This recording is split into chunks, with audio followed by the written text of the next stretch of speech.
AM station, FM station, ਘਰਾਂ ਦੇ ਵਿੱਚ ਰੇਡੀਓ ਸੈਟਸ ਦੇ ਉੱਤੇ ਟੈਲੀਫੋਨ ਦੇ ਰਾਹੀਂ, ਫੇਸਬੁੱਕ, YouTube ਤੇ ਲਾਈਵ ਦੇਖ ਰਹੇ ਹੋ, ਸੁਣ ਰਹੇ ਹੋ, ਸਾਰਿਆਂ ਨੂੰ ਜੀ ਆਇਆਂ ਨੂੰ ਤੇ ਬਹੁਤ ਹੀ ਪਿਆਰ ਤੇ ਸਤਿਕਾਰ ਭਰੀ ਸਤਿ ਸ੍ਰੀ ਅਕਾਲ ਸਰੋਤਿਓ। ਅੱਜ ਅਕਤੂਬਰ ਦੀ 9 ਤਰੀਕ ਆ, ਦਿਨ ਸ਼ੁੱਕਰਵਾਰ ਆ ਤੇ ਤੁਹਾਡੇ ਲਈ ਸਵੇਰ ਦਾ ਅਪਡੇਟ ਅਮਰੀਕਾ ਪ੍ਰੋਗਰਾਮ ਲੈ ਕੇ ਹਾਜ਼ਰ ਹੋਏ ਆ।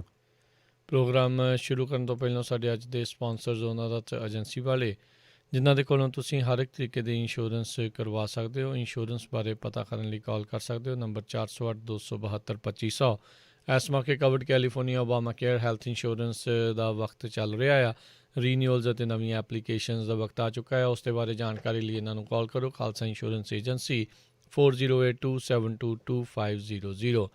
ਇਸ ਦੇ ਨਾਲ Manjit Singh, Narinder Kaur Kular, Nachhattar Sangha Clovis, Amarjit Singh Bains, Buta Singh Hayer, Satnam Singh, Amarjit Singh Dosanjh Yuba City, Paramjit Singh Deol, Harpreet Singh Fresno, Gurmel Singh Balbir ਵਾਸੀ Sausalito, Karnail Singh Randhawa, Gurbachan Singh Nagra Sacramento, Binder Dhaliwal, Sulakhan Singh, Harbans Kaur Tong Bakersfield, Harbhajan Singh Sidhu, Lakhbir Singh Samra Texas, Davinder Singh, Sukhwinder Kaur ਪੈਂਸਲਵੇਨੀਆ, Harjeet Singh Lathrop, Antelope truck stop Burns Wyoming, Kuldip Singh Missouri City. ਇਹਨਾਂ ਸਾਰਿਆਂ ਦਾ ਬਹੁਤ ਬਹੁਤ ਧੰਨਵਾਦ। ਜੇਕਰ ਤੁਸੀਂ ਜਾਂ ਕੋਈ ਹੋਰ ਕਾਰੋਬਾਰ ਇਸ ਪ੍ਰੋਗਰਾਮ ਨੂੰ ਸਪਾਂਸਰ ਕਰਨਾ ਚਾਹੁੰਦੇ ਹੋ, ਸੰਪਰਕ ਕਰ ਸਕਦੇ ਹੋ ਨੰਬਰ 408-722-7698 ਦੇ ਉੱਤੇ। ਜੀ, ਅੱਜ ਦੀਆਂ ਖਬਰਾਂ ਵੱਲ ਆਈਏ। ਸਮਾਂ ਸਾਡੇ ਕੋਲ ਥੋੜ੍ਹਾ ਹੀ ਆ ਤੇ ਆਪਾਂ ਹੈਡਲਾਈਨ ਹੀ ਜਿਹੜੀਆਂ ਤੁਹਾਡੇ ਨਾਲ ਸਾਂਝੀਆਂ ਕਰਾਂਗੇ। ਪ੍ਰੈਜ਼ੀਡੈਂਟ ਡੋਨਲਡ ਟਰੰਪ ਦੀ ਜਿਹੜੇ ਇੱਕ ਐਡਵਾਈਜ਼ਰ ਰਹਿ ਚੁੱਕੇ ਹੋਪ ਹਿਕਸ ਜਿਹੜੀ ਬੀਬੀ ਆ, ਇਹ ਵਾਪਸ ਹੁਣ ਫਿਰ ਡੋਨਲਡ ਟਰੰਪ ਦੇ ਨੂੰ ਸਪੋਰਟ ਕਰਨ ਦੇ ਲਈ ਕਹਿੰਦੀ ਵੀ ਵਾਈਟ ਹਾਊਸ ਜਾ ਰਹੀ ਆ। ਪਿਛਲੇ ਦਿਨਾਂ 'ਚ ਤੁਸੀਂ ਸੁਣਿਆ ਹੋਊਗਾ ਵੀ ਇਹਨਾਂ ਨੂੰ ਵੀ ਜਿਹੜਾ ਆ ਕਰੋਨਾ ਵਾਇਰਸ ਪੋਜ਼ੀਟਿਵ ਪਾਇਆ ਗਿਆ ਸੀ। ਇਸੇ ਤਰ੍ਹਾਂ ਪ੍ਰੈਜ਼ੀਡੈਂਟ ਡੋਨਲਡ ਟਰੰਪ ਜਿਹੜੇ ਆ ਉਹ ਵੀ ਕਹਿੰਦੇ ਵੀ ਆਪਣੀ ਜਿਹੜੀ ਫੁੱਲ ਜੋਬ ਆਪਾਂ ਕਹਿ ਸਕਦੇ ਹਾਂ ਵੀ ਕੈਂਪੇਨ ਵਾਲੀ ਜਿਹੜੀ ਆ ਉਸ ਨੂੰ ਪੂਰੀ ਤਰ੍ਹਾਂ ਕਰਨ ਜਾ ਰਹੇ ਆ। ਅਤੇ ਕਹਿੰਦੇ ਵੀ ਕੁਛ ਕੁ ਜਿਹੜੇ ਉਹਦੇ ਡਾਕਟਰਸ ਕਹਿੰਦੇ ਆ ਵੀ ਹੁਣ ਪ੍ਰੈਜ਼ੀਡੈਂਟ ਡੋਨਲਡ ਟਰੰਪ ਜਿਹੜੇ ਆ ਕਰੋਨਾ ਵਾਇਰਸ ਤੋਂ ਪੂਰੀ ਤਰ੍ਹਾਂ ਕਲੀਅਰ ਆ, ਪਰ ਇਹ ਨਹੀਂ ਆਇਆ ਵੀ ਉਹਨਾਂ ਦਾ ਜਿਹੜਾ ਟੈਸਟ ਨੈਗੇਟਿਵ ਆਇਆ ਜਾਂ ਨਹੀਂ। ਜੀ, ਜ਼ਿਆਦਾਤਰ ਜਦੋਂ ਕਿਸੇ ਨੂੰ ਕਰੋਨਾ ਵਾਇਰਸ ਪੋਜ਼ੀਟਿਵ ਹੁੰਦਾ ਉਸ ਤੋਂ ਬਾਅਦ ਐਡੀ ਜਲਦੀ ਜਿਹੜਾ ਆ ਉਹ ਟੈਸਟ ਦੁਬਾਰਾ ਜਿਹੜਾ ਨਹੀਂ ਕੀਤਾ ਜਾਂਦਾ, ਕਿਉਂਕਿ ਕੁਛ ਨਾ ਕੁਛ ਜਿਹੜੇ ਵਾਇਰਸ ਦੇ ਨਿਸ਼ਾਨ ਸਰੀਰ ਦੇ ਵਿੱਚ ਰਹਿ ਜਾਂਦੇ ਨੇ, ਜਿਸ ਕਰਕੇ ਉਹ ਮੁੜ ਕੇ ਪੋਜ਼ੀਟਿਵ ਜਿਹੜਾ ਉਹ ਆ ਸਕਦਾ ਹੈ। ਸੋ ਜੇ ਤੁਸੀਂ ਠੀਕ ਹੋ ਰਹੇ ਹੁੰਦੇ ਆ, ਡਾਕਟਰਾਂ ਦੀ ਇਹੀ ਸਲਾਹ ਜਿਹੜੀ ਉਹ ਹੁੰਦੀ ਆ ਵੀ ਤੁਹਾਨੂੰ ਦੁਬਾਰਾ ਟੈਸਟ ਜਿਹੜਾ ਉਹ ਕਰਾਉਣ ਦੀ ਜ਼ਰੂਰਤ ਨਹੀਂ ਹੁੰਦੀ। ਸੋ ਦੇਖਦੇ ਹਾਂ ਇਸ ਮਾਮਲੇ ਦੇ ਵਿੱਚ ਅੱਗੇ ਜਿਹੜਾ ਉਹ ਕੀ ਬਣਦਾ ਹੈਗਾ ਆ। ਆਉਂਦੇ ਯਾਨੀ ਕਿ ਕੱਲ੍ਹ ਤੋਂ ਸ਼ਨੀਚਰਵਾਰ ਤੋਂ ਉਹਨਾਂ ਦੇ ਜਿਹੜੇ ਫਿਜ਼ੀਸ਼ੀਅਨ ਆ ਰਾਸ਼ਟਰਪਤੀ ਟਰੰਪ ਦੇ, ਉਹਨਾਂ ਨੇ ਇਹਨਾਂ ਨੂੰ ਜਿਹੜੀ ਹਰੀ ਝੰਡੀ ਆ, ਗ੍ਰੀਨ ਲਾਈਟ ਜਿਹੜੀ ਉਹ ਦੇ ਦਿੱਤੀ ਆ ਵੀ ਉਹ ਮੁੜ ਦੁਬਾਰਾ ਆਪਣੀਆਂ ਪਬਲਿਕ ਇਵੈਂਟਸ ਜਿਹੜੀਆਂ ਉਹ ਸ਼ੁਰੂ ਕਰ ਸਕਦੇ ਨੇ। ਉੱਧਰ ਵੱਡੀ ਖਬਰ ਜਿਹੜੀ Harjot Singh ji corona virus stimulus offer ਨੂੰ ਲੈ ਕੇ ਆ ਰਹੀ ਆ। ਅਤੇ ਰਾਸ਼ਟਰਪਤੀ ਟਰੰਪ ਨੇ 2 ਦਿਨ ਪਹਿਲਾਂ ਕਿਹਾ ਸੀ ਵੀ ਆਪਾਂ ਨਹੀਂ ਕਰਦੇ ਗੱਲਬਾਤ, ਸਾਡੇ ਵੱਲੋਂ ਸਤਿ ਸ੍ਰੀ ਅਕਾਲ ਆ। ਅਤੇ ਪਰ ਅੱਜ ਕਹਿੰਦੇ ਆ ਵੀ ਉਹਨਾਂ ਨੇ ਰਾਸ਼ੀ ਸਟਿਮੂਲਸ ਆਫਰ ਦੀ ਜਿਹੜੀ ਵਧਾਉਣ ਦੀ ਗੱਲ ਆਖੀ ਆ। ਕਹਿੰਦੇ ਵੀ ਅਸੀਂ $1.8 ਟ੍ਰਿਲੀਅਨ ਤੱਕ ਦਾ ਜਿਹੜਾ ਇਹ ਸਟਿਮੂਲਸ ਆਫਰ ਆ ਉਸ ਨੂੰ ਲੈ ਕੇ ਜਾ ਸਕਦੇ ਹਾਂ। ਜਿਹੜਾ ਡੈਮੋਕ੍ਰੇਟਸ ਨੇ ਬਿੱਲ ਪਾਸ ਕੀਤਾ ਸੀ ਉਸ ਦੇ ਨਾਲੋਂ ਇਹ $400 ਬਿਲੀਅਨ ਉਸ ਦੇ ਨਾਲੋਂ ਰਾਸ਼ੀ ਜਿਹੜੀ ਇਹ ਘੱਟ ਹੈਗੀ ਆ। ਅਤੇ ਹੁਣ ਕਿਹਾ ਜਾ ਰਿਹਾ ਜੀ ਹਾਊਸ ਦੀ ਸਪੀਕਰ ਨੈਂਸੀ ਪਲੋਸੀ ਅਤੇ ਟਰੈਜਰੀ ਸਕੱਤਰ ਸਟੀਵਨ ਮਨੂਚਿਨ ਜਿਹੜੇ ਆ ਉਹ ਅੱਜ ਜਿਹੜੀ ਆ ਉਹ ਗੱਲਬਾਤ ਕਰਨਗੇ ਅਤੇ ਪੈਰਾਡੈਮਿਕ ਰਿਲੀਫ ਐਗਰੀਮੈਂਟ ਆ ਉਸ ਦੇ ਉੱਤੇ ਕੋਈ ਨਾ ਕੋਈ ਸਮਝੌਤਾ ਕਰਨ ਦੀ ਜਿਹੜੀ ਉਹ ਕੋਸ਼ਿਸ਼ ਹੋਊਗੀ। ਡੈਮੋਕ੍ਰੇਟਸ ਨੇ ਆਲਰੇਡੀ $2.2 ਟ੍ਰਿਲੀਅਨ ਦਾ ਜਿਹੜਾ ਇੱਕ ਬਿੱਲ ਆ ਉਸ ਨੂੰ ਪਹਿਲਾਂ ਹੀ ਜਿਹੜਾ ਉਹ ਆਪਣੇ ਵੱਲੋਂ ਪਾਸ ਕਰ ਦਿੱਤਾ ਹੋਇਆ। ਦੋਨੋਂ ਪਾਰਟੀਆਂ ਜਿਹੜੀਆਂ ਉਹ ਦੇਖਦੀਆਂ ਨੇ ਅਤੇ ਖਾਸ ਕਰਕੇ ਜਿਹੜੀ ਸੱਤਾਧਾਰੀ ਪਾਰਟੀ ਆ ਉਸ ਦੇ ਲਈ ਕਾਫੀ ਮੁਸ਼ਕਿਲਾਂ ਦਾ ਸਾਹਮਣਾ ਹੋ ਸਕਦਾ ਆ ਵੀ ਜੇ ਕੋਈ ਸਟਿਮੂਲਸ ਪੈਕੇਜ ਜਿਹੜਾ ਉਹ ਨਹੀਂ ਦੇ ਪਾਉਂਦੇ ਜਾਂ ਉਸ ਦੇ ਵਿੱਚੋਂ ਜਿੱਦਾਂ ਰਾਸ਼ਟਰਪਤੀ ਟਰੰਪ ਨੇ ਟੁੱਟ ਗਈ ਧੜਕ ਕਰਕੇ ਵਾਂਗੂ ਜਿਹੜਾ ਉਹ ਕੀਤਾ ਸੀਗਾ ਵੀ ਆਪਾਂ ਨਹੀਂ ਕਰਦੇ ਗੱਲਬਾਤ, ਵੀ ਉਹਨਾਂ ਦੇ ਲਈ ਕਿਤੇ ਨਾ ਕਿਤੇ ਨੈਗੇਟਿਵ ਅਸਰ ਜਿਹੜਾ ਆ ਉਹ ਦਿਖਾ ਸਕਦੀ ਹੈ। ਨੋ ਡਾਊਟ ਦੋਨੋਂ ਪਾਰਟੀਆਂ ਨੇ ਇੱਕ ਦੂਜੇ ਦੇ ਉੱਤੇ ਇਲਜ਼ਾਮ ਜਿਹੜੇ ਇਸ ਦੇ ਵਿੱਚ ਲਾਉਣੇ ਆ ਵੀ ਉਹਨਾਂ ਕਰਕੇ ਜਿਹੜਾ ਹੋਇਆ ਆ, ਪਰ ਇਨ ਦੀ ਐਂਡ ਮੈਜੋਰਟੀ ਅਮੈਰੀਕਨਜ਼ ਜਿਹੜੇ ਇੱਥੇ ਰਹਿ ਰਹੇ ਨੇ ਉਹਨਾਂ ਦੇ ਨਾਲ ਜਿਹੜਾ ਆ ਉਹ ਇੱਕ ਹਿਸਾਬ ਦੇ ਨਾਲ ਧਰੋ ਅਤੇ ਉਹਨਾਂ ਦਾ ਨੁਕਸਾਨ ਜਿਹੜਾ ਉਹ ਜ਼ਿਆਦਾ ਹੋਣਾ ਸੀਗਾ। ਬਿਲਕੁਲ, ਇਸੇ ਤਰ੍ਹਾਂ $1200 ਦੇ ਚੈੱਕ ਨੂੰ ਲੈ ਕੇ ਉਹ ਉਹਨਾਂ ਨੇ ਐਗਰੀ ਕੀਤਾ। ਉਹ ਕਹਿੰਦੇ ਵੀ ਹਰ ਇੱਕ ਜਿਹੜਾ ਹੈਗਾ ਸਿਟੀਜ਼ਨ ਉਹਨੂੰ 1200 ਮਿਲਣਾ ਚਾਹੀਦਾ ਜਿਹੜਾ 18 ਸਾਲ ਤੋਂ ਉੱਪਰ ਵਾਲਾ ਆ। ਇਨਕਮ ਲੈਵਲ ਉਹਦਾ ਜਿਹੜਾ ਰੱਖਿਆ ਗਿਆ ਹੈ। ਅਤੇ ਇਸੇ ਤਰ੍ਹਾਂ ਉਹਨਾਂ ਨੇ ਕਿਹਾ ਸੀ ਵੀ ਜਿਹੜਾ ਏਅਰਲਾਈਨਸ ਦਾ ਆ ਬੇਲ ਆਊਟ ਉਹ ਹੋਣਾ ਚਾਹੀਦਾ ਹੈਗਾ। ਪਰ ਜਿਹੜੇ ਨੈਂਸੀ ਪਲੋਸੀ ਕਹਿੰਦੇ ਵੀ ਅਸੀਂ ਅਲੱਗ-ਅਲੱਗ ਜਿਹੜੀਆਂ ਆ ਮੁੱਦਾ ਆ ਉਹਨਾਂ ਦੇ ਉੱਤੇ ਨਹੀਂ ਕਰਨਾ, ਟੋਟਲ ਜਿਹੜਾ ਆ ਇਹ ਸਟਿਮੂਲਸ ਪੈਕੇਜ 'ਤੇ ਗੱਲ ਕਰਨੀ ਆ।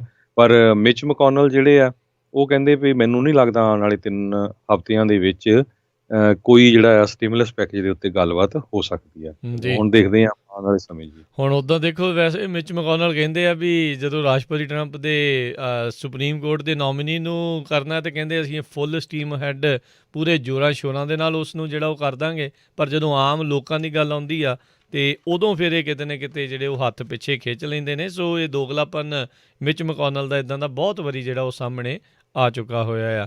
ਉਧਰ NPR ਦੇ ਦੁਆਰਾ ਇੱਕ ਇਲੈਕਟਰਲ ਮੈਪ ਕਹਿੰਦੇ ਜਾਰੀ ਕੀਤਾ ਗਿਆ, ਜਿਸ ਦੇ ਵਿੱਚ ਇਹਨਾਂ ਦੇ ਕਹਿਣ ਦੇ ਮੁਤਾਬਕ ਜਿਹੜਾ ਜੋ ਬਾਈਡਨ ਆ ਉਹਨਾਂ ਦੀ ਜਿਹੜੀ ਲੀਡ ਆ, ਜਿਹੜੀਆਂ ਖਾਸ ਕਰਕੇ ਬੈਟਲ ਗਰਾਊਂਡ ਸਟੇਟਸ ਆ ਉਹਨਾਂ ਦੇ ਵਿੱਚ ਕਿਤੇ ਨਾ ਕਿਤੇ ਵੱਧ ਸਕਦੀ ਹੈਗੀ ਆ, ਉਧਰਲੇ ਪਾਸੇ ਨੂੰ ਜਿਹੜੀ ਉਹ ਵੱਧ ਰਹੀ ਹੈਗੀ ਆ। ਸੋ ਵਿਸਕੌਨਸਨ ਜਿਹੜਾ ਕਿ ਇੱਕ ਟਾਈਮ ਦੇ ਉੱਤੇ ਜਿਹਨੂੰ ਟਾਸ ਅਪ ਜਿਹੜਾ ਉਹ ਸਟੇਟ ਆਖੀ ਜਾ ਰਹੀ ਆ, ਰਾਈਟ ਨਾਓ ਉਹ ਡੈਮੋਕ੍ਰੇਟ ਲੀਨ ਜਿਹੜੀ ਉਹ ਕਰ ਰਹੀ ਹੈਗੀ ਆ। ਅਤੇ ਇਸੇ ਤਰੀਕੇ ਦੇ ਨਾਲ ਐਰੀਜ਼ੋਨਾ ਦੇ ਵਿੱਚ ਵੀ ਜਿਹੜੀ ਇਹ ਟਾਸ ਅਪ ਆ ਉਹ ਡੈਮੋਕ੍ਰੇਟ ਲੀਨ ਜਿਹੜੀ ਆ ਉਹ ਹੋ ਰਹੀ ਆ।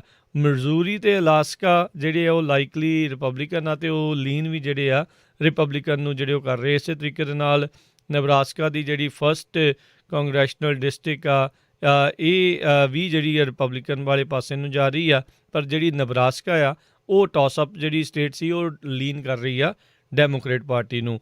ਆਇਓਵਾ ਜਿਹੜੀ ਕਿ ਪਹਿਲਾਂ ਇੱਕ ਟਾਈਮ ਦੇ ਉੱਤੇ ਲੀਨ ਕਰ ਰਹੀ ਸੀ ਰਿਪਬਲਿਕਨ, ਉਹ ਹੁਣ ਜਿਹੜੀ ਉਹ ਟਾਸ ਅਪ ਜਿਹੜੀ ਉਹ ਬਣ ਚੁੱਕੀ ਹੋਈ ਆ। ਸੋ ਕਾਫੀ ਕੁਛ ਜਿਹੜਾ ਹਰਜੋਤ ਸਿੰਘ ਜੀ ਇਹ ਜਿਹੜੀਆਂ ਕਹਿ ਲਓ ਵੀ ਛੋਟੀਆਂ ਡਿਸਟ੍ਰਿਕਟ ਤੋਂ ਲੈ ਕੇ ਵੱਡੇ ਸੂਬਿਆਂ ਤੱਕ ਜਿਹੜੀਆਂ ਆ ਉਹ ਇਸ ਟਾਈਮ ਜ਼ੋਰ ਜਿਹੜਾ ਲੱਗਾ ਪਿਆ ਦੋਨਾਂ ਹੀ ਕੈਂਪੇਨਸ ਦਾ।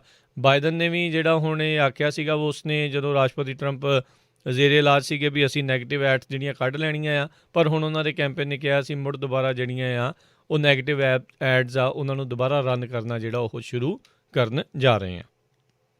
ਇਸੇ ਤਰ੍ਹਾਂ ਇੱਕ ਨਿਊਜ਼ ਵੀਕ ਮੈਗਜ਼ੀਨ ਨੇ ਜਿਹੜਾ ਇੱਕ ਡਾਟਾ ਇਲੈਕਸ਼ਨ ਜਿਹੜਾ ਇੱਕ ਪੋਲ ਕੀਤਾ ਹੈਗਾ, ਜਿਹਦੇ ਮੁਤਾਬਕ ਉਹਨਾਂ ਨੇ ਇਹ ਕਿਹਾ ਆ ਵੀ ਜਿਹੜੇ ਵੋਟਰਸ ਆ ਉਹ ਕਹਿੰਦੇ ਵੀ ਪ੍ਰੈਜ਼ੀਡੈਂਟ ਟਰੰਪ ਦੇ 4 ਸਾਲਾਂ ਤੋਂ ਬਾਅਦ ਸਾਡੀ ਕੰਡੀਸ਼ਨ ਜਿਹੜੀ ਆ ਉਹ ਮੱਚ ਬੈਟਰ ਆ ਉਹਨਾਂ ਪ੍ਰੈਜ਼ੀਡੈਂਟਸ ਨਾਲੋਂ ਜਦੋਂ ਉਹਨਾਂ ਦੀ 4 ਸਾਲ ਦੀ ਟਰਮ ਖਤਮ ਹੋਈ ਸੀ। 2 ਪ੍ਰੈਜ਼ੀਡੈਂਟਸ ਦੇ ਨਾਮ ਉਹਨੇ ਪ੍ਰੈਜ਼ੀਡੈਂਟ ਬਰਾਕ ਓਬਾਮਾ ਅਤੇ ਪ੍ਰੈਜ਼ੀਡੈਂਟ ਜਾਰਜ W ਬੁਸ਼ ਦਾ ਨਾਮ ਲਿਆ ਹੈਗਾ ਆ।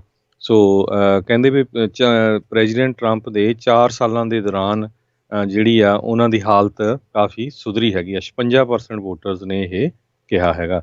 ਸੋ ਇਸੇ ਤਰ੍ਹਾਂ ਜਿਸ ਤਰ੍ਹਾਂ ਆਪਾਂ ਇਲੈਕਸ਼ਨ ਦੀ ਗੱਲ ਕਰਦੇ ਹਾਂ ਸਟੇਟਸ ਦੀ, ਨਵਾਡਾ ਸਟੇਟ ਜਿਹੜੀ ਆ ਉੱਥੇ ਵੀ ਹੁਣ ਪੂਰਾ ਜ਼ੋਰ ਲੱਗ ਰਿਹਾ। ਜੋ ਬਾਈਡਨ ਜਿਹੜੇ ਆ ਉਹ ਨਵਾਡਾ ਸਟੇਟ ਦੇ ਵਿੱਚ ਰੈਲੀ ਕਰਨ ਜਾ ਰਹੇ ਹੈਗੇ ਆ। ਇਸੇ ਡੋਨਲਡ ਟਰੰਪ ਆ ਉਹ ਜਿਹੜੇ ਰਸ਼ ਲਿੰਬਾ ਹੈਗੇ ਆ ਰੇਡੀਓ ਅਤੇ TV ਹੋਸਟ, ਉਹਨਾਂ ਦੇ ਨਾਲ ਉਹ ਆਪਣੀ ਇੱਕ ਤਰ੍ਹਾਂ ਨਾਲ ਇੰਟਰਵਿਊ ਕਰਨਗੇ ਤਾਂ ਕਿ ਜਿਹੜੇ ਉਹਨਾਂ ਦੇ ਸਪੋਰਟਰਸ ਆ ਉਹਨਾਂ ਨੂੰ ਜਿਹੜੀ ਆ ਐਨਰਜੀ ਮਿਲ ਸਕੇ। ਜੀ। ਟਵਿੱਟਰ ਦੇ ਜਿਹੜੇ CEO ਜੈਕ ਡੋਰਸੀ ਅਤੇ ਉਹ ਟਵਿੱਟਰ ਦੇ ਦੁਆਰਾ ਇੱਕ ਜਿਹੜੀਆਂ ਨਵੀਆਂ ਲਿਮਿਟਸ ਜਿਹੜੀਆਂ US ਪੋਲੀਟੀਸ਼ੀਅਨਸ ਦੇ ਉੱਤੇ ਜਿਹੜੀਆਂ ਇੰਪੋਜ਼ ਕੀਤੀਆਂ ਜਾ ਰਹੀਆਂ ਆ, ਖਾਸ ਕਰਕੇ ਇਲੈਕਸ਼ਨ ਨੂੰ ਲੈ ਕੇ, ਇਲੈਕਸ਼ਨ ਡੇ ਨੂੰ ਜਿਹੜਾ ਉਹ ਲੈ ਕੇ ਕਹਿੰਦੇ ਵੀ ਟਵਿੱਟਰ ਜਿਹੜਾ ਉਹ ਕਹਿ ਰਿਹਾ ਹੈ ਵੀ ਕਿਸੇ ਵੀ ਦੇ ਦੁਆਰਾ ਜੇਤੂ ਹੋਣ ਦੀ ਜਿਹੜੀ ਡੈਕਲੇਰੇਸ਼ਨ ਆ, ਘੋਸ਼ਣਾ ਆ, ਉਸ ਦੇ ਉੱਤੇ ਜਿਹੜੀਆਂ ਵਾਰਨਿੰਗਸ ਜਿਹੜੀਆਂ ਉਹ ਲਾਉਣਗੇ। ਜਿਹੜਾ ਵੀ ਪੋਲੀਟੀਸ਼ੀਅਨ ਜਿਹੜਾ ਉਹ ਕਰਦਾ ਆ, ਜੇ ਕੋਈ ਪੋਲੀਟੀਸ਼ੀਅਨ ਝੂਠ ਬੋਲੂਗਾ ਤਾਂ ਉਹਦੇ ਉੱਤੇ ਵੀ ਉਹ ਵਾਰਨਿੰਗਸ ਟਵਿੱਟਰ ਦੇ ਉੱਤੇ ਜਿਹੜੀਆਂ ਉਹ ਲਾਉਣਗੇ। ਇਹ ਅੱਜ ਹੀ ਜਿਹੜਾ ਕੰਪਨੀ ਦੇ ਦੁਆਰਾ ਜਿਹੜਾ ਅਨਾਊਂਸ ਕੀਤਾ ਗਿਆ ਆ।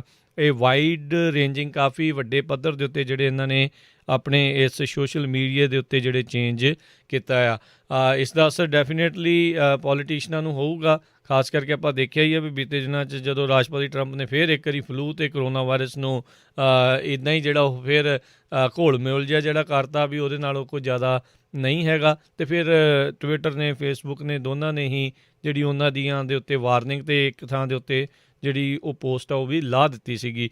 ਸੋ ਫੇਸਬੁੱਕ ਅਤੇ ਟਵਿੱਟਰ ਦੇ ਦੁਆਰਾ ਹੁਣ ਇਹ ਫੈਸਲੇ ਲਏ ਜਾ ਰਹੇ ਆ ਵੀ ਕਿਤੇ ਨਾ ਕਿਤੇ ਵੋਟਰਸ ਦੇ ਉੱਤੇ ਪ੍ਰਭਾਵ ਜਿਹੜਾ ਆ ਪੋਲੀਟੀਸ਼ੀਅਨਸ ਦੇ ਝੂਠ ਦਾ ਜਾਂ ਮਿਸ ਇਨਫੋਰਮੇਸ਼ਨ ਦਾ ਉਹ ਨਾ ਪਵੇ। ਇਸ ਕਰਕੇ ਉਹਨਾਂ ਉੱਤੇ ਵਾਰਨਿੰਗਸ ਵਗੈਰਾ ਜਿਹੜੀਆਂ ਆ ਉਹ ਨਾਲ ਲਾਉਣ ਜਾ ਰਹੇ ਨੇ। ਅਗਲੀ ਡਿਬੇਟ ਜਿਹੜੀ ਪ੍ਰੈਜ਼ੀਡੈਂਟ ਡੋਨਲਡ ਟਰੰਪ ਅਤੇ ਵਾਈਸ ਪ੍ਰੈਜ਼ੀਡੈਂਟ ਜੋ ਬਾਈਡਨ ਦੇ ਵਿੱਚ ਹੋਣੀ ਆ, ਉਹਦੀ ਜਿਹੜੀ ਪੋਜੀਸ਼ਨ ਆ ਇਸ ਵੇਲੇ ਕਾਫੀ ਲਿੰਬੋ ਦੇ ਵਿੱਚ ਆ, ਕਿਉਂਕਿ ਪ੍ਰੈਜ਼ੀਡੈਂਟ ਡੋਨਲਡ ਟਰੰਪ ਨੇ ਇਹ ਕਿਹਾ ਜਿਹੜੀ ਆ ਇਹ ਡਿਬੇਟ ਮੈਂ ਨਹੀਂ ਕਰਨੀ, ਵੀ ਉਹ ਇੱਕ ਤਰ੍ਹਾਂ ਨਾਲ ਡਿਬੇਟ ਨਹੀਂ ਲੱਗਦੀ ਹੈਗੀ। ਅਤੇ ਉੱਧਰ ਜੋ ਬਾਈਡਨ ਦਾ ਜਿਹੜਾ ਕੈਂਪੇਨ ਸਟਾਫ ਆ ਉਹ ਕਹਿੰਦੇ ਵੀ ਕਿਉਂਕਿ ਪ੍ਰੈਜ਼ੀਡੈਂਟ ਨੂੰ ਕਰੋਨਾ ਵਾਇਰਸ ਹੋਈ ਆ, ਇਸ ਕਰਕੇ ਅਸੀਂ ਜਿਹੜੀ ਆ ਫੇਸ ਟੂ ਫੇਸ ਜਿਹੜੀ ਆ ਉਹ ਡਿਬੇਟ ਨਹੀਂ ਕਰਨਾ ਚਾਹੁੰਦੇ।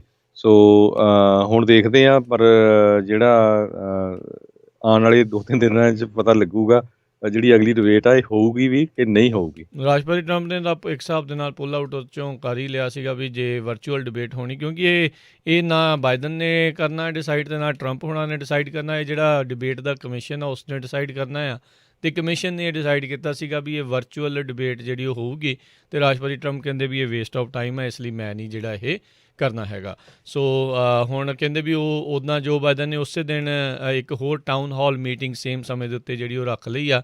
ਉਹਨੂੰ ਲੱਗ ਰਿਹਾ ਵੀ ਜਿਹੜੇ ਹੈਗੇ ਨੇ ਟਰੰਪ ਉਹ ਇਸ ਵਰਚੁਅਲ ਡਿਬੇਟ ਦੇ ਵਿੱਚ ਹਿੱਸਾ ਜਿਹੜਾ ਉਹ ਨਹੀਂ ਲੈਣਗੇ। ਹਰਜੋਤ ਸਿੰਘ ਜੀ, ਮੀਡੀਆ ਦਾ ਵੀ ਕਮਾਲ ਆ, ਅਤੇ ਜਿਹੜੇ ਹੁਣ ਰਾਈਟ ਵਿੰਗ ਵਾਲੇ ਉਹਨਾਂ ਵੀ ਕਮਾਲ ਨੇ। ਹੁਣ ਦੇਖੋ ਮਿਸ਼ੀਗਨ ਦੀ ਗਵਰਨਰ ਨੂੰ ਕਿਡਨੈਪ ਕਰਨ ਵਾਲੇ ਅਤੇ ਉਸ ਦੇ ਉੱਤੇ ਕਿਡਨੈਪਿੰਗ ਦੇ ਚਾਰਜਿਸ, ਅਤੇ 5 ਜਾਣਿਆਂ ਦੇ ਉੱਤੇ ਚਾਰਜਿਸ, ਅਤੇ 7 ਜਾਣੇ ਹੋਰ ਦੇ ਉੱਤੇ ਵੱਖੋ ਵੱਖਰੇ ਚਾਰਜਿਸ ਲਾਏ ਗਏ ਆ। ਉਹਨੂੰ ਅਜੇ ਵੀ ਜਿਹੜੇ ਲੋਕ ਆ ਉਹ ਮਲੇਸ਼ੀਆ ਹੀ ਆਖੀ ਜਾ ਰਹੇ ਆ। ਉਹ ਜਿਹੜੀ ਗਵਰਨਰ ਉਹ ਕਹਿੰਦੀ ਵੀ ਨਹੀਂ ਹੈ ਇਹਨਾਂ ਨੂੰ ਮਲੇਸ਼ੀਆ ਨਹੀਂ, ਇਹ ਡੋਮੈਸਟਿਕ ਟੈਰਰਿਸਟ ਆ। ਰਾਸ਼ਟਰਪਤੀ ਟਰੰਪ ਨੂੰ ਜਦੋਂ ਦੱਸਿਆ ਗਿਆ ਸੀ, ਪੁੱਛਿਆ ਗਿਆ ਸੀਗਾ ਅਜਿਹੇ ਗਰੁੱਪਸ ਨੂੰ ਲੈ ਕੇ, ਤਾਂ ਉਦੋਂ ਕਹਿੰਦੇ ਸੀ ਵੀ ਸਟੈਂਡ ਬਾਏ ਅਤੇ stand back and stand by. So ਅਜਿਹੇ ਲੋਕਾਂ ਨੂੰ ਕਾਫੀ ਵਧਾਵਾ ਜਿਹੜਾ ਉਹ ਮਿਲਿਆ। ਸੋ ਇੱਕ ਵਾਰੀ ਫਿਰ ਜਿਹੜੀ ਮਿਸ਼ੀਗਨ ਦੀ ਗਵਰਨਰ ਆ ਉਸ ਨੇ ਇਸ ਦੇ ਉੱਤੇ ਇਹੀ ਗੱਲ ਆਖੀ ਆ ਵੀ ਰਾਸ਼ਟਰਪਤੀ ਟਰੰਪ ਦੀ ਜਿਹੜੀ ਡਿਵਾਈਸਿਵਨੈਸ ਆ ਉਹਦੇ ਕਰਕੇ ਸਾਰਾ ਕੁਝ ਹੋ ਰਿਹਾ ਜੀ। ਅਜਿਹੇ ਲੋਕਾਂ ਨੂੰ ਉਹ ਵਧਾਵਾ ਜਿਹੜਾ ਕਿਤੇ ਨਾ ਕਿਤੇ ਦੇ ਰਹੇ ਆ। ਇਹ ਜਿਹੜੇ ਲੋਕ ਫੜੇ ਗਏ ਆ ਇਹ ਚਿੱਟੇ ਮੂਲ ਦੇ ਹੀ ਜਿਹੜੇ ਅੱਤਵਾਦੀ ਸੀਗੇ, ਇਹ ਗਵਰਨਰ ਨੂੰ ਕਿਡਨੈਪ ਕਰਕੇ ਤੇ ਕਹਿੰਦੇ ਵੀ ਹੋ ਸਕਦਾ ਵੀ ਅਸੈਸੀਨੇਟ ਵੀ ਕਰ ਸਕਦੇ ਸੀਗੇ, ਅਤੇ ਕਹਿੰਦੇ ਵੀ ਸਰਕਾਰ ਨੂੰ ਆਪਣੇ ਜਿਹੜਾ ਆ ਅਖਤਿਆਰ ਦੇ ਵਿੱਚ ਲੈਣ ਦੀਆਂ ਕੋਸ਼ਿਸ਼ਾਂ, ਇਹ ਪਲੈਨਿੰਗ ਜਿਹੜੀ ਆ ਉਹ ਕਰ ਰਹੇ ਸੀਗੇ। ਸੋ ਇਹ ਚੰਗਾ ਹੋ ਗਿਆ ਸਮੇਂ ਸਿਰ ਰਹਿੰਦੇ ਹੋਏ ਜਿਹੜੀ ਫੈਡਰਲ ਹੈਗੀ ਆ FBI ਉਸ ਨੇ ਜਿਹੜਾ ਇਹਨਾਂ ਦੇ ਉੱਤੇ ਕਾਬੂ ਜਿਹੜਾ ਪਾ ਲਿਆ, ਨਹੀਂ ਤਾਂ ਕੋਈ ਅਣਸੁਖਾਵੀ ਘਟਨਾ ਜਿਹੜੀ ਇਸ ਦੇ ਕਰਕੇ ਵਾਪਰ ਸਕਦੀ ਸੀ। ਬਿਲਕੁਲ ਇਸੇ ਤਰ੍ਹਾਂ ਦੱਸਦੇ ਆਈਏ ਟਰੇਸੀ ਦੇ ਵਿੱਚ ਸਰੋਤਿਆਂ ਨੂੰ ਯਾਦ ਹੋਊਗਾ ਇੱਕ 64 ਸਾਲਾਂ ਦੇ ਆਪਣੇ ਹੀ ਬਜ਼ੁਰਗ ਪਰਮਜੀਤ ਸਿੰਘ ਦੀ ਜਿਹੜੀ ਹੱਤਿਆ ਕਰ ਦਿੱਤੀ ਗਈ ਸੀ। ਇੱਕ ਜਿਹੜਾ ਆ ਚਿੱਟੇ ਮੂਲ ਦਾ ਹੀ 22 ਸਾਲਾਂ ਦਾ ਜਿਹੜਾ ਨੌਜਵਾਨ ਸੀ ਐਂਥਨੀ ਕਰੀਟ ਰੋਇਡਸ, ਉਸ ਨੂੰ ਜਿਹੜਾ ਜੇਲ੍ਹ 'ਚ ਰੱਖਿਆ ਗਿਆ ਸੀ, ਅਰੈਸਟ ਕੀਤਾ ਗਿਆ ਸੀ ਮਰਡਰ ਚਾਰਜਸ ਦੇ ਵਿੱਚ। ਪਰ ਹੁਣ ਜਿਹੜੇ ਜੱਜ ਆ ਮਾਈਕਲ ਮਲਵੇਹਿਲ, ਉਹਨਾਂ ਸੈਨਮਾਈਕੀਨ ਕਾਉਂਟੀ ਸੁਪੀਰੀਅਰ ਕੋਰਟ ਦੇ, ਉਹਨਾਂ ਨੇ ਅਕਤੂਬਰ 1 ਨੂੰ ਜਿਹੜਾ ਆ ਰੂਲ ਆਊਟ ਕਰਤਾ ਵੀ ਕਹਿੰਦੇ ਵੀ ਜਿਹੜਾ ਇਹ ਕਰੀਟਰ ਰੋਇਡਸ 22 ਸਾਲਾਂ ਦਾ, ਇਹਦੇ 'ਤੇ ਜਿਹੜੇ ਚਾਰਜ ਕਿਸੇ ਤਰ੍ਹਾਂ ਦੇ ਨਹੀਂ ਲੱਗ ਸਕਦੇ ਕਿਉਂਕਿ ਐਵੀਡੈਂਸ ਜਿਹੜੇ ਆ ਉਹ ਸੋਲਿਡ ਨਹੀਂ ਹੈਗੇ। ਸੋ ਇਸ ਕਰਕੇ ਜਿਹੜੀ ਸਿੱਖ ਕਮਿਊਨਿਟੀ ਆ ਉਹ ਕਾਫੀ ਅਪਸੈਟ ਹੈਗੀ, ਖਾਸ ਕਰਕੇ ਜਿਹੜੀ ਆ ਸਨਮਾਈਕੀਨ ਕਾਉਂਟੀ ਦੇ ਵਿੱਚ ਜਿਹੜੇ ਸਿੱਖ ਰਹਿੰਦੇ ਹੈਗੇ ਆ। ਜੀ ਬਿਲਕੁਲ, ਇਹਨਾਂ ਨੂੰ ਜਿਹੜਾ ਜ਼ਰੂਰ ਇਸ ਚੀਜ਼ ਦੇ ਖਿਲਾਫ ਬੋਲਣਾ ਚਾਹੀਦਾ ਆ ਸਾਰਿਆਂ ਨੂੰ ਵੀ ਇਹ ਕੀ ਹੋ ਰਿਹਾ। ਇੰਨੇ ਜ਼ਿਆਦਾ ਉੱਥੇ ਆਪਣੇ ਪੋਲੀਟੀਸ਼ੀਅਨ ਇਲੈਕਸ਼ਨ ਲੜ ਰਹੇ ਨੇ, ਇੰਨੇ ਜ਼ਿਆਦਾ ਤੁਹਾਡੇ ਜਿਹੜੇ ਆ ਉਹਨਾਂ ਦੇ ਕਹਿ ਲਓ ਵੀ ਕਲੋਜ਼ ਫਰੈਂਡਸ ਹੈਗੇ ਆ ਕਹਿਣ ਨੂੰ, ਜਿਹੜੇ DA ਤੇ ਹੋਰ ਵੀ ਕਈ ਜਣੇ, ਤਾਂ ਪਤਾ ਨਹੀਂ ਉੱਥੇ ਚੱਲ ਕੀ ਰਿਹਾ ਹੈਗਾ ਆ ਵੀ ਇੱਕ ਬਜ਼ੁਰਗ ਦੀ ਸ਼ਰੇਆਮ ਹੱਤਿਆ ਹੋਣ ਤੋਂ ਬਾਅਦ ਦੇ ਵਿੱਚ ਉਸ ਦਾ ਜਿਹੜਾ ਕਥਿਤ ਦੋਸ਼ੀ ਆ, ਹੁਣ ਤਾਂ ਉਹਨੂੰ ਦੋਸ਼ੀ ਵੀ ਨਹੀਂ ਕਹਿ ਰਹੇ ਕਿਉਂਕਿ ਉਹਦੇ ਉੱਤੇ ਜਿਹੜੇ ਆ ਚਾਰਜਿਸ ਹੀ ਸਾਰੇ ਜਿਹੜੇ ਉਹ ਡਰੋਪ ਜਿਹੜੇ ਆ ਉਹ ਕਰ ਦਿੱਤੇ ਗਏ ਆ। ਸੋ ਇਹ ਬਹੁਤ ਮਾੜੀ ਸਿਚੁਏਸ਼ਨ ਜਿਹੜੀ ਹੈਗੀ ਆ। ਸੋ ਜ਼ਰੂਰ ਇਸ ਦੇ ਖਿਲਾਫ ਆਵਾਜ਼ ਜਿਹੜੀ ਉਹ ਚੱਕਣੀ ਜਿਹੜੀ ਉਹ ਚਾਹੀਦੀ ਆ। ਪਰ ਅਫਸੋਸ ਅਜੇ ਤੱਕ ਜਿਹੜੇ ਉੱਧਰੋਂ ਦੇ ਕਿਸੇ ਵੀ ਕਮਿਊਨਿਟੀ ਲੀਡਰਸ ਜਾਂ ਉਹਨਾਂ ਦੇ ਦੁਆਰਾ ਕਿਸੇ ਵੀ ਇੱਕ ਵੀ ਜਿਹੜਾ ਬਿਆਨ ਸੁਣਨ ਨੂੰ ਨਹੀਂ ਜਿਹੜਾ ਉਹ ਮਿਲਿਆ। ਜਿਹੜੇ ਆਪਣੇ ਆਪ ਨੂੰ ਉੱਥੇ ਦੇ ਸਿਰ ਕੱਢਵੇਂ ਕਹਿ ਲਓ ਵੀ ਨਾਗਰਿਕ ਵੀ ਕਹਿੰਦੇ ਨੇ ਅਤੇ ਉਹ ਲੀਡਰ ਵੀ ਅਖਵਾਉਂਦੇ ਨੇ। ਮਾੜੀ ਗੱਲ ਆ ਵੀ ਇਸ ਚੀਜ਼ ਦੇ ਖਿਲਾਫ ਜਿਹੜਾ ਕੋਈ ਵੀ ਉੱਧਰਲੇ ਪਾਸਿਓਂ ਜਿਹੜਾ ਉਹ ਬੋਲ ਨਹੀਂ ਰਿਹਾ। ਨੋ ਡਾਊਟ ਇੱਕ ਰਾਜਕਨਵੀਰ ਸਿੰਘ ਜੀ ਸਿਰਫ ਯੂਨਾਈਟਿਡ ਸਿੱਖ ਵੱਲੋਂ ਬਿਆਨ ਆਇਆ ਵੀ ਇਹ ਜਿਹੜਾ ਆ ਇਹਨੂੰ ਇਨਵੈਸਟੀਗੇਟ ਕਰਨਾ ਚਾਹੀਦਾ, ਇਹ ਮਾੜੀ ਗੱਲ ਆ। ਪਰ ਤੁਸੀਂ ਦੇਖੋ ਹੁਣ ਕਿੰਨੀਆਂ ਇਲੈਕਸ਼ਨਸ ਹੋ ਰਹੀਆਂ, ਕੋਈ ਮੇਅਰ ਦੀ ਹੋ ਰਹੀ, ਕੋਈ ਸਿਟੀ ਕੌਂਸਲ, ਕਾਂਗਰਸਮੈਨ, ਸੈਨੇਟ, ਅਤੇ ਕਿੰਨੇ ਆਪਣੇ ਲੋਕਾਂ ਨੇ ਭੱਜ ਦੌੜ ਉੱਥੇ ਲਾਈ ਆ। ਸਾਰੇ ਇੱਕ ਦੂਜੇ ਤੋਂ ਮੂਹਰੇ ਹੋ ਕੇ, ਉਹ ਕਿਸੇ ਦੀ ਫੰਡ ਰੇਜ਼ਿੰਗ ਕਰ ਰਿਹਾ, ਉਹ ਕਿਸੇ ਦੀ ਕਰ ਰਿਹਾ ਵੀ ਭਾਈ 64 ਸਾਲਾਂ ਦਾ ਬਜ਼ੁਰਗ ਸੀ, ਕਿਸੇ ਦਾ ਸੀ, ਕੱਲ੍ਹ ਨੂੰ ਸਾਡਾ ਵੀ ਹੋ ਸਕਦਾ, ਰਾਈਟ? ਆਪਣਾ ਹੀ ਸੀਗਾ, ਕਿਹੜਾ ਕੋਈ ਬਾਹਰ ਦਾ ਥੋੜ੍ਹੀ ਸੀਗਾ, ਆਪਣੀ ਕਮਿਊਨਿਟੀ 'ਚੋਂ ਹੀ ਸੀਗਾ ਜੀ। ਉਹਨਾਂ ਦੇ ਨਾਲ ਗੱਲ ਕਰਨੀ ਚਾਹੀਦੀ ਆ, ਪ੍ਰੋਟੈਸਟ ਵੀ ਕਰਨਾ ਚਾਹੀਦਾ, ਸਾਰਾ ਕੁਛ। ਸਰੋਤਿਆਂ ਨੂੰ ਯਾਦ ਹੋਊਗਾ ਵੀ ਲੋੜਾਈ ਦੇ ਵਿੱਚ ਆਪਣਾ ਜਿਹੜਾ ਨੌਜਵਾਨ ਆ ਮਿਲਟਰੀ 'ਚੋਂ ਆਇਆ ਸੀ, ਜਿਸ ਨੂੰ ਗੋਲੀਆਂ ਮਾਰ ਕੇ ਪੁਲਿਸ ਵਾਲਿਆਂ ਨੇ ਮਾਰਤਾ ਸੀ ਕਿਉਂਕਿ ਉਹਦੀ ਜਿਹੜੀ ਥੋੜ੍ਹੀ ਹੈਲਥ ਕੰਡੀਸ਼ਨ ਸਹੀ ਨਹੀਂ ਸੀ। ਤੇ ਉਹ ਤੋਂ ਬਾਅਦ ਵੀ ਉਹ ਗੋਲਮੋਲ ਕਰਨ ਦੀ ਗੱਲ ਹੋਈ ਸੀ, ਪਰ ਆਪਣੀ ਕਮਿਊਨਿਟੀ ਨੇ ਬਹੁਤ ਵੱਡਾ ਪ੍ਰੋਟੈਸਟ ਕੀਤਾ ਸੀ। ਮੁੜ ਕੇ ਜਿਹੜਾ ਲੋੜਾਈ ਦਾ ਪੁਲਿਸ ਚੀਫ ਆ ਉਹਨੂੰ ਰਿਜ਼ਾਈਨ ਕਰਨਾ ਪਿਆ ਸੀ।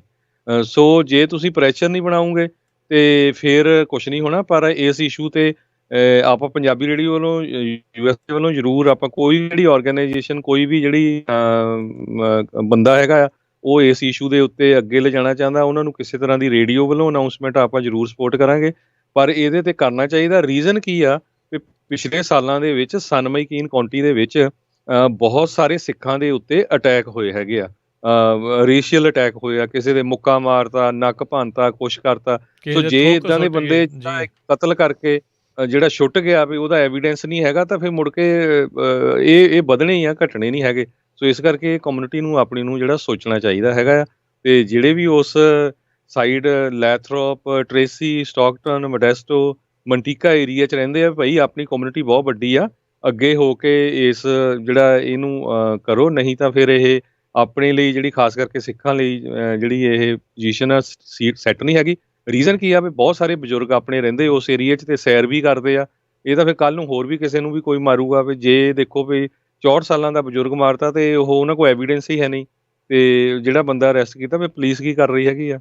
ਜੀ ਜੀ ਬਿਲਕੁਲ ਇਹ ਜਾਗਣਾ ਚਾਹੀਦਾ। ਨਾਲੇ ਇਹ ਸਾਰੇ ਹੀ ਥਾਵਾਂ ਦੇ ਉੱਤੇ ਇਸ ਦੀ ਜਿਹੜੀ ਨਿੰਦਾ ਜਿੰਨੀਆਂ ਵੀ ਸਿੱਖ ਆਰਗੇਨਾਈਜੇਸ਼ਨ ਥਾਂ ਥਾਂ ਦੇ ਉੱਤੇ ਹੈਗੀਆਂ, ਇਕੱਲੀਆਂ ਉਸ ਇਲਾਕੇ ਦੀਆਂ ਨਹੀਂ, ਬਾਕੀਆਂ ਨੂੰ ਵੀ ਇਸ ਦੇ ਪ੍ਰਤੀ ਜਿਹੜਾ ਹੈ ਕਿ ਸਾਂਝੇ ਤੌਰ ਦੇ ਉੱਤੇ ਕੋਈ ਬਿਆਨ ਜਿਹੜਾ ਉਹ ਜਾਰੀ ਕਰਨਾ ਚਾਹੀਦਾ ਆ। ਕੁਛ ਨਾ ਕੁਛ ਇਸ ਦੀ ਨਿੰਦਾ ਅਤੇ ਇਸ ਦੇ ਉੱਤੇ ਕੋਈ ਸਵਾਲ ਜਿਹੜੇ ਉਹ ਜ਼ਰੂਰ ਚੁੱਕਣੇ ਚਾਹੀਦੇ ਆ। ਆਪਾਂ ਦੇਖਦੇ ਹੀ ਹਾਂ ਵੀ ਅਮਰੀਕਾ ਵਿੱਚ ਤਾਂ ਪ੍ਰੋਟੈਸਟ ਜਿਹੜਾ ਉਹ ਕਿੰਨੇ ਹੁੰਦੇ ਆ, ਕਰਦੇ ਆ, ਅਤੇ ਜਿਨ੍ਹਾਂ ਦੇ ਨਾਲ ਧੱਕਾ ਹੁੰਦਾ ਉਹ ਜੇ ਉਹਨਾਂ ਨੇ ਨਹੀਂ ਪ੍ਰੋਟੈਸਟ ਕਰਨਾ ਤਾਂ ਕੀ ਕਰਨਾ। ਆਈ ਥਿੰਕ ਇੱਥੇ ਕਿਤੇ ਨਾ ਕਿਤੇ ਆਪਣੀ ਕਮਿਊਨਿਟੀ ਦੀ ਇੱਕ ਇਹ ਵੀ ਦੇਖਣ ਨੂੰ ਮਿਲਦੀ ਉਹ ਯਾਰ ਪਤਾ ਨਹੀਂ ਉਹ ਗੋਰੇ ਕੀ ਕਹਿਣਗੇ। ਇੱਕ ਤਾਂ ਨਾ ਗੋਰਿਆਂ ਤੋਂ ਇਨਫੀਰੀਅਰ ਕੰਪਲੈਕਸ ਇੰਨਾ ਕੁ ਜ਼ਿਆਦਾ ਆ ਵੀ ਉਹ ਕੀ ਕਹਿਣਗੇ, ਉਹਨਾਂ ਨੇ ਆਪਾਂ ਨੂੰ ਇੱਦਾਂ ਕਹਿਣਾ, ਉਹ ਦੂਜਿਆਂ ਨੂੰ ਇੱਦਾਂ ਕਹਿੰਦੇ ਆ, ਅਤੇ ਫਿਰ ਭਾਈ ਇੱਦਾਂ ਹੀ ਜਿਹੜਾ ਉਹ ਚੀਜ਼ ਹੋਣੀ ਆ। ਜੇ ਉਹੀ ਚੀਜ਼ ਨੂੰ ਸੋਚਦੇ ਰਹੋਗੇ ਫਿਰ ਹੱਕ ਨਹੀਂ ਕਦੀ ਵੀ ਮਿਲਣੇ। ਹੱਕ ਤਾਂ ਇੱਥੇ ਕੋਈ ਵੀ ਥਾਲੀ 'ਚ ਪਰੋਸ ਕੇ ਦਿੰਦਾ ਨਹੀਂ, ਉਹ ਖੋਣੇ ਹੀ ਪੈਂਦੇ ਨੇ। ਹਮੇਸ਼ਾ ਹੀ ਇੱਦਾਂ ਜਿਹੜਾ ਇਹ ਮੁੱਢ ਤੋਂ ਹੀ ਇੱਦਾਂ ਹੁੰਦਾ ਆਇਆ ਹੈਗਾ ਆ। ਨਾਲੇ ਅੱਜ ਕੱਲ੍ਹ ਤਾਂ ਇਲੈਕਸ਼ਨ ਟਾਈਮ ਆ, ਇਲੈਕਸ਼ਨ ਟਾਈਮ ਦੇ ਉੱਤੇ ਪੋਲੀਟੀਸ਼ੀਅਨ ਵੀ ਭੱਜੇ ਆਊਗੇ ਵੀ ਭਾਈ ਨਹੀਂ ਇਹ ਕਮਿਊਨਿਟੀ ਦੀਆਂ ਸਾਨੂੰ ਵੋਟਾਂ ਚਾਹੀਦੀਆਂ। ਸੋ ਇਹ ਮਾੜੀ ਗੱਲ ਆ। ਆਪਣੀ ਕਮਿਊਨਿਟੀ ਨੂੰ ਐਕਟਿਵ ਹੋਣਾ ਚਾਹੀਦਾ ਇਸ ਇਸ਼ੂ ਦੇ ਉੱਤੇ। ਜੀ ਜੀ ਬਿਲਕੁਲ। ਅਤੇ ਸਮਾਂ ਆਪਣੇ ਅੱਜ ਦੇ ਪ੍ਰੋਗਰਾਮ ਦਾ ਜਿਹੜਾ ਇੱਥੇ ਹੀ ਹੁਣ ਸਮਾਪਤ ਆ। ਅਤੇ ਜਾਣ ਤੋਂ ਪਹਿਲਾਂ ਜਿਹੜਾ ਉਹ ਦੱਸਦੇ ਜਾਈਏ ਇੱਕ ਹੋਰ ਹਰੀਕੇਨ ਡੈਲਟਾ ਜਿਹੜਾ ਆ ਉਹ ਕੈਟੇਗਰੀ 3 ਦੇ ਸਟਾਰਮ ਬਣ ਕੇ ਇੱਕ ਵਾਰੀ ਫਿਰ ਗਲਫ ਕੋਸਟ ਦੇ ਉੱਤੇ US ਦੀ ਗਲਫ ਕੋਸਟ ਦੇ ਉੱਤੇ ਆ ਰਿਹਾ ਆ। ਇਹ ਪਿਛਲੇ ਮਹੀਨੇ ਦੇ ਵਿੱਚ ਇਹ ਤੀਜਾ ਚੌਥਾ ਜਿਹੜਾ ਹਰੀਕੇਨ ਆ ਉਸ ਪਾਸੇ ਵੱਲ ਨੂੰ ਆ ਰਿਹਾ ਆ।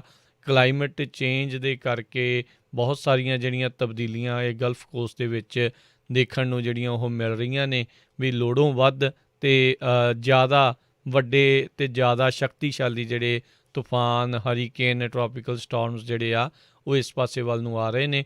ਸੋ ਇਸ ਵਾਰ ਬਹੁਤ ਹੀ ਜ਼ਿਆਦਾ ਐਕਟਿਵ ਜਿਹੜਾ ਉਸ ਪਾਸੇ ਜਿਹੜਾ ਉਹ ਰਿਹਾ ਹੈਗਾ। ਸੋ ਜਿਹੜੇ ਵੀ ਉੱਧਰਲੇ ਇਲਾਕੇ ਦੇ ਵਿੱਚ ਰਹਿੰਦੇ ਨੇ, ਚਾਹੇ ਉਹ ਲੂਜ਼ੀਆਨਾ ਵਾਲੇ ਪਾਸੇ ਨੇ ਅਤੇ ਚਾਹੇ ਉਹ ਟੈਕਸਸ ਵਾਲੇ ਪਾਸੇ ਨੇ, ਐਲਾਬਾਮਾ ਵਾਲੇ ਪਾਸੇ ਨੇ, ਉਹਨਾਂ ਸਾਰਿਆਂ ਨੂੰ ਜ਼ਿਆਦਾ ਧਿਆਨ ਰੱਖਣ ਦੀ ਜਿਹੜੀ ਉੱਥੇ ਜ਼ਰੂਰਤ ਹੈਗੀ ਆ। ਅਤੇ ਇੱਦਾਂ ਜਿਹੜਾ ਹਰਜੋਤ ਸਿੰਘ ਜੀ ਹੁੰਦਾ ਰਿਹਾ ਤਾਂ ਲੋਕਾਂ ਨੇ ਫਿਰ ਉੱਥੇ ਲਾਗੇ ਰਹਿਣਾ ਥੋੜ੍ਹੀ ਹੈਗਾ ਆ। ਫਿਰ ਉਹਨਾਂ ਨੂੰ ਕਿਤੇ ਨਾ ਕਿਤੇ ਪਰੇ ਜਿਹੜਾ ਉਹ ਮੂਵ ਹੋਣਾ ਪਊਗਾ।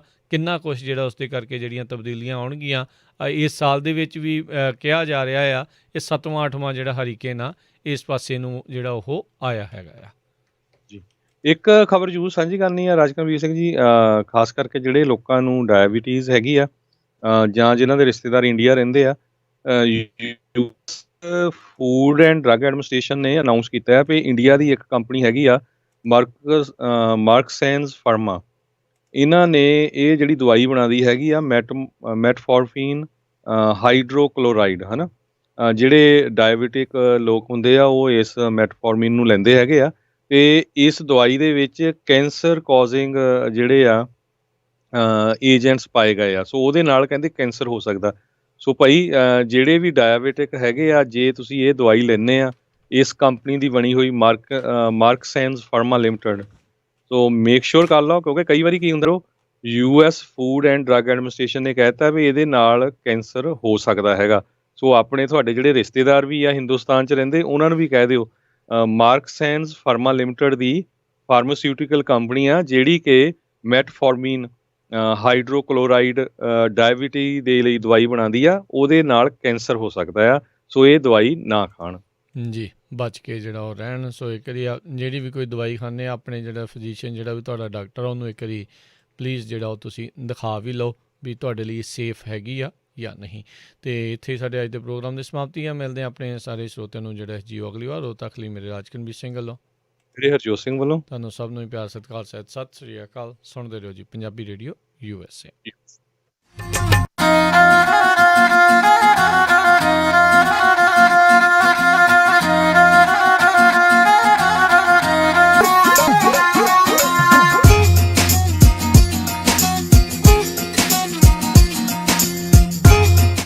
R 1570 AM, Stockton, Modesto. KOBO Yuba City, 1450